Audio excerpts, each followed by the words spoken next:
It's wide, it's a little unconventional, and yeah, I kind of want one.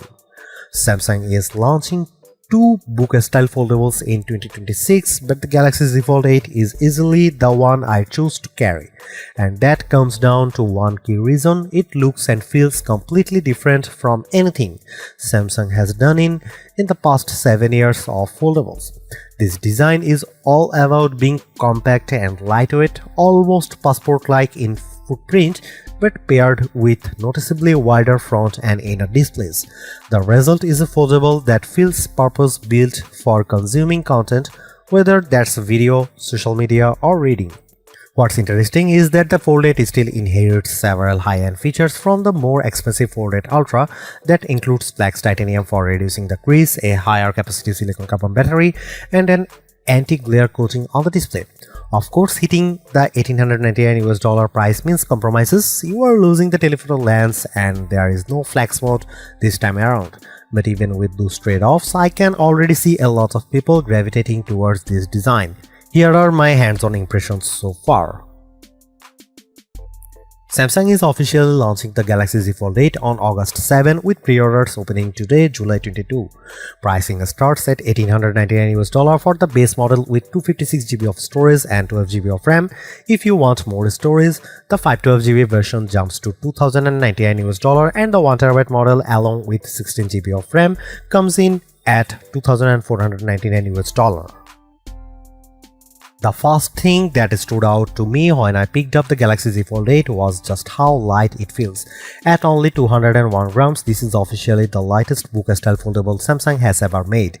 And that's impressive considering the Fold 7 was already relatively light at 215 grams. Then there is the front display. It's noticeably wider, which immediately makes the phone feel less cramped compared to the previous designs and even compared to the Fold 8 Ultra. When you unfold it, the 7.6-inch main display feels more natural for video and multitasking with reduced black bars that make better use of the screen. Samsung also refined the physical design in subtle but meaningful ways. The side frame now has precision machined grooves that make opening the device easier and more comfortable. And if you have always been bothered by the crease, this is one of the biggest improvements. Flex titanium significantly reduces its visibility and feel. Durability-wise, Samsung claims up to 500,000 folds, which is something I actually saw demonstrated ahead of launch in Korea. However, the IP48 rating means you get water resistance but still no real dust protection, which is disappointing, especially for something you might want to use outdoors or at the beach.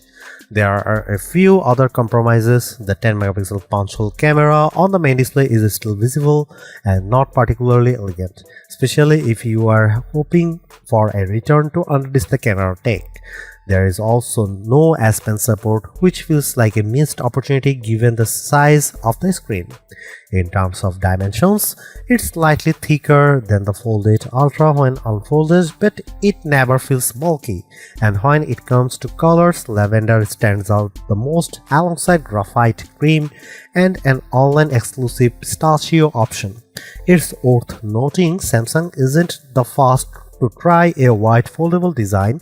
Huawei has done something similar, but that device is heavier, thicker, and not available in the US, which makes Samsung's approach more relevant here. The cover display comes in at 5.5 inches, which might sound small on paper, but because of the wider 10:16 aspect ratio, it feels far more usable than previous Fold models. Typing is easier and content feels less compressed. Unfold it and you get a 7.6-inch main display with a 4:3 aspect ratio. This is a much better fit for video compared to the more square layouts we have seen before. You still get black bars, but they are less distracting overall. Rotate the device and that 3:4 layout works really well for browsing websites or reading ebooks. It's a surprisingly versatile screen. One issue I noticed is the keyboard. It still takes up a large portion of the screen, which can interrupt the experience when typing.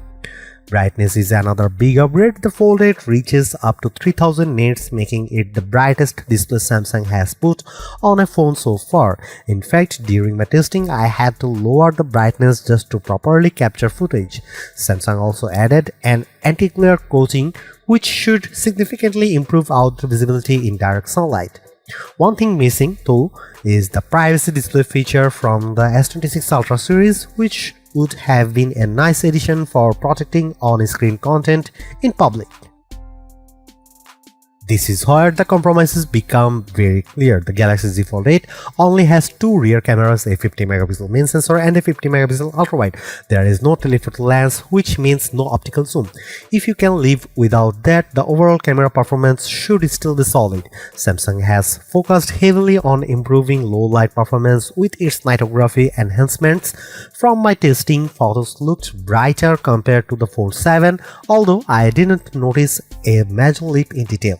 There are some interesting additions on the video side. Dual recording lets you capture footage using both front and rear cameras simultaneously with previews on both displays. It's a flexible setup that opens up creative possibilities. The standout feature, though, is AI-driven. It's called My Fan Cam. You select a subject and the phone automatically tracks and reframes them throughout the video. I tested it and it works surprisingly well. It's one of those features that feels genuinely useful rather than gimmicky. One of the most practical AI features here is Now Nudge. It's designed specifically for multitasking on a foldable. For example, if you get a message about planning dinner, the phone might suggest opening your calendar, and when you tap it, it launches in split screen automatically. It's a small thing, but it makes multitasking feel more seamless and intuitive. These nudges also appear in notifications, which helps reduce friction while switching between tasks. Samsung is also pushing deeper integration with Gemini for automation. If you are doing something like booking a trip, Gemini can handle most of the process in a pop-up window, and you can jump in whenever you want to finalize things. That said, not everything is fully optimized yet. Apps like TikTok don't take full advantage of the wide display. For example, opening comments takes over the screen instead of splitting it. This is an area where Samsung needs better collaboration with developers. And if you liked flex mode on previous Fold devices, it's gone here. That means no laptop still uses with controls on the bottom half of the screen, something that might push some users toward the Ultra model instead. Samsung is finally using silicon carbon battery technology in the Fold 8, which allows for higher capacity without increasing size. You are getting a 4800 mAh battery, up from 4400 mAh in the Fold 7 despite the more compact design.